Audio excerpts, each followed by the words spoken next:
Ešte predtým, než prejdem k detailom eurofondovej výzvy Tomáša Tarabu k vodozádržným opatreniam, mi dovolte zdôrazniť, prečo je táto téma taká dôležitá a prečo sa o nej potrebujeme naozaj rozprávať. Zmena klímy je na Slovensku skutočná hrozba. Jej dopady spôsobujú ročne obrovské škody na majetkoch a spôsobujú, respektíve predstavujú aj veľké riziko pre zdravie a životy ľudí. Povedzme si to aj konkrétne. Medzi tie zásadné dopady patria horúčavy a sucho. No a v tomto prípade sú primárne ohrozené južné okresy Slovenska a okresy juhozápadného Slovenska. Napríklad Nové Zámky, Komárno, Lučenec alebo Rimavská Sobota. Práve v spomínanom Komárne, konkrétne v obci Hurbanovo, bola aj nameraná doteraz historicky najvyššia teplota 40,3 stupňov Celzia. Južné okresy sú špecificky zraniteľné aj preto, že v týchto okresoch žije pomerne vysoký podiel obyvateľov nad 70 rokov. No a práve toto obyvateľstvo je špecificky citlivé na zmeny klímy, primárne na horúčavy. To znamená, zhoršuje to im ich zdravotný stav, môžu mať z toho reálne zdravotné problémy, špeciálne zle to znášajú.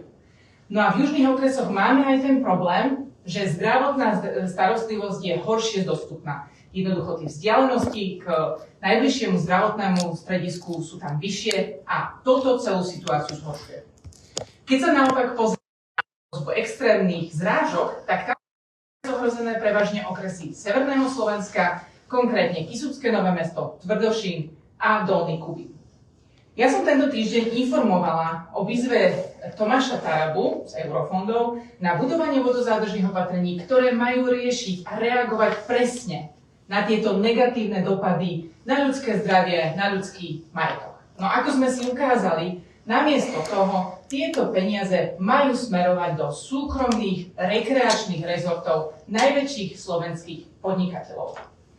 Drvivá väčšina žiadateľov v tejto výzve bola neúspešná. Z 52 uspelo len 6. No a kým tým najväčším podnikateľom, najbohatším podnikateľom Slovenska sa v tejto výzve nadmieru darilo, boli to práve obce a regióny, ktoré najviac trpia tými dopadmi klímy, ktoré som spomínala, ktoré v tejto výzve vyšli tak povediac na sucho. Pripomeniem, že medzi úspešnými bol Ivan Kmotrík, ktorý získal 1,5 milióna na vybudovanie vodozádržného jazierka vo svojom golfovom areáli pri Skalici. No a Tomáš Taraba sa tvári, že on s tým nič nemá, on teda o ničom takom nevedel. Ja mám konkrétne informácie z danej lokality, že Tomáš Taraba sa v skutočnosti v júli počas svojej služobnej cesty na oslavy zvrchovanosti mal zastaviť práve u Ivana Kmotríka v Skalici, tak nech sa páči. Naozaj, možno to bola otázka týždňov. Tento jeho projekt ministerstvo vyhodnotilo ako úspešný. Za mňa táto časová následnosť naozaj vyvoláva otázky, či nebolo predmetom ich debaty aj toto. Ďalším z úspešných bol Boris Kollár, ktorý získal 600 000 na vybudovanie jazierka priamo v centre svojho lyžiarskeho strediska na Donovaloch. No a najúspešnejší snáď je projekt lyžiarskeho strediska Bachletka, v ktorom figuruje bývalý biznisový partner spomínaného Borisa Kollára a podnikateľ Peter Struhár, ktorý figuruje aj v Kočnerovej tríme. Tento projekt získal konkrétne 5,4 milióna na vybudovanie 2 zasnežovacích nádrží a oni to aj otvorene hovoria, tieto nádrže budú slúžiť na zasnežovanie. Tak ďakujem pekne za takýto príspevok. A pripomeniem tu, že tomuto lyžiarskému stredisku sa za tejto vlády naozaj výnimočne darí, pretože už v roku 2024 získali dotáciu od štátneho fondu na podporu športu vo výške takmer 5 miliónov na vybudovanie novej lanovky pod rúškom akoby toho, že tam majú športovať naši národní športovci, sa v skutočnosti vybudovala lanovka, na ktorej jazdia, ktorú používajú aj bežní komerční platiaci zákazníci. No a čo je podľa mňa záražajúce, Tomáš Taraba vo svojej reakcii na tieto naše zistenia, namiesto toho, aby vysvetľoval, prečo v tomto čase, v čase konsolidácie, keď ľudia naozaj majú hlboko do vrecka, keď počítajú každé euro, keď sa im ťažko žije, pretože naozaj s plnou silou dopadá na nich tá vládna koalícia, tak namiesto toho, aby vysvetľoval, prečo on smeruje peniaze do luxusných rezortov vybraných podnikateľov, tak on celú situáciu len zľahčoval a hovoril, že veď to len vyhodnotili nejakí úradníci. Prosím vás pekne, akí nejakí úradníci to vyhodnotili? Hádam na jeho ministerstve, on vie, čo sa deje, hádam tým ľuďom šéfuje. On sa teraz tvári, že nič sa nedeje. Jeho reakcia je založená na tom, že ešte neboli podpísané zmluvy. No tak dobré ráno, pán Taraba, odhalili ste našu taktiku. My, keď sme zistili, že tie žiadosti sú schválené, a tu pripomínam, to nie sú žiadni externí hodnotitelia, ako on sa teraz tvári, ktorí o tom rozhodli. Na to, aby bola žiadosť schválená, ju podpisuje generálny riaditeľ sekcie, jeho priama nominácia. Takže o tom veľmi dobre vedel.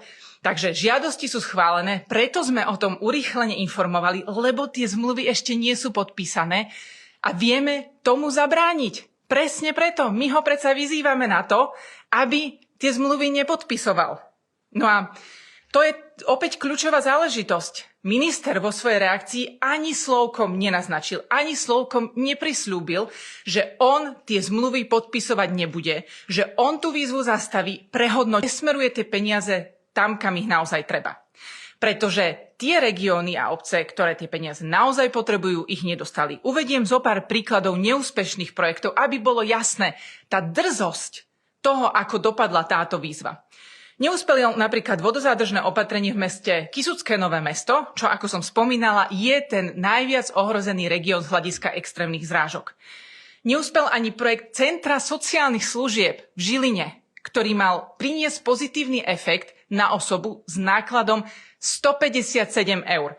Porovnajme si to s situáciou v Bachletke, kde rovnaký náklad je 55 000 eur. No tak to už nemôže byť ani zjavnejšie, o čo tu ide v skutočnosti. Zjavne to ide urobiť aj za 157 eur. No a neúspeli ani projekty v južných regiónoch, ktoré sú najviac ohrozené suchom a horúčavami. Napríklad obec Vrbova nad Váhom na úplnom juhu pri Komárne s projektom vytvárania remízok. Alebo obec Holice v okrese Dunajská Streda s projektom na vodozádržné opatrenie. Alebo projekty fakultnej nemocnice v Nových Zámkoch a fakultnej nemocnice v Nitre, kde ja si teda dovolím tvrdiť, že takéto opatrenie by malo dvojnásobný efekt, pretože by pomáhalo zároveň, uľahčovalo by liečbu chorým pacientom, keď opäť poviem, že špeciálne chorí ľudia sú tou citlivou zraniteľnou skupinou pri dopadoch klímy, ako sú napríklad horúčavy. No ale jedna z obcí, ktorá naopak uspela, bola obec Trnkov, neznáma obec v Prešovskom kraji. A musím povedať, že aj pri tomto projekte mám pochybnosti. Starosta tejto obce kandidoval za koaličnú stranu Hlas, čo by samé o sebe ešte nič neznamenalo. Lenže to, že má k strane pomerne blízko, nám naznačuje aj fakt, že nominant bývalej ministerky Dolinkovej dosadil ho do pozície technicko-prevádzkového riaditeľa nemocnice Poprad. No a on túto pozíciu stále je na nej, stále tam pracuje a robí to popri výkone svojej funkcie starostu. No to je aký šikovný človek. A ešte popri tom zvláda byť, viete čo, aj členom dozornej rady Národného centra zdravotníckych informácií. Tak nech sa páči, povedzme si teraz, že tento človek nemá blízko k strane Hlas. No a táto obec získala takmer 2 milióny eur na projekt, pri ktorom je otázne, či naozaj splnil tie podmienky výzvy. Obec nepatrí naozaj medzi regióny, ktoré by boli tie najohrozenejšie z hľadiska sucha, horúčav alebo povodní. Zároveň tento projekt obnáša aj vybudovanie protipožiarnej nádrže, pričom tá výzva hovorí o tom, že sa nemôže vybudovať niečo, čo bude mať výlučne iný ako prírode blízky charakter. To sa zdá ako technická vec, ale ja som presvedčená, že toto nie je splnenie výzvy. No a povedala by som, že možno tá najpodozrivejšia vec je to, že tie protipovodňové opatrenia sa v tomto prípade majú stavať presne v lokalite nad penziónom, ktorý vlastní pani manželka pána starostu. Ja si myslím, že na základe týchto výsledkov vyhodnotenia tej výzvy je očividné, že minister Taraba v prípade tejto do očí bijúcej výzvy musí okamžite pristúpiť k jej zastaveniu, k jej prehodnoteniu a k tomu, aby nedošlo k podpisu zmluvy. On nám to zatiaľ ani slovom nenaznačil, hoci o tom už veľa hovorí. Preto z tohto dôvodu budem aj iniciovať zvolanie mimoriadneho parlamentného výboru pre pôdohospodárstvo a životné prostredie, kde budem žiadať od ministra vysvetlenie, prečo v čase konsolidácie, keď sa ľuďom naozaj ťažko žije, smeruje peniaze nie tam, kam ich treba, ale do vreciek boháčov, najväčších boháčov na Slovensku. A budem od neho žiadať aj prísľub, ktorý zatiaľ zbabelo sa tomu úplne vyhýba, aby povedal, že tieto zmluvy nepodpíše a tú výzvu prehodnotí. Na výbore mu preto prichystáme dostatočný priestor. Ďakujem pekne. Ak nie sú otázky, tak sa vidíme na ďalších tlačových konferenciách.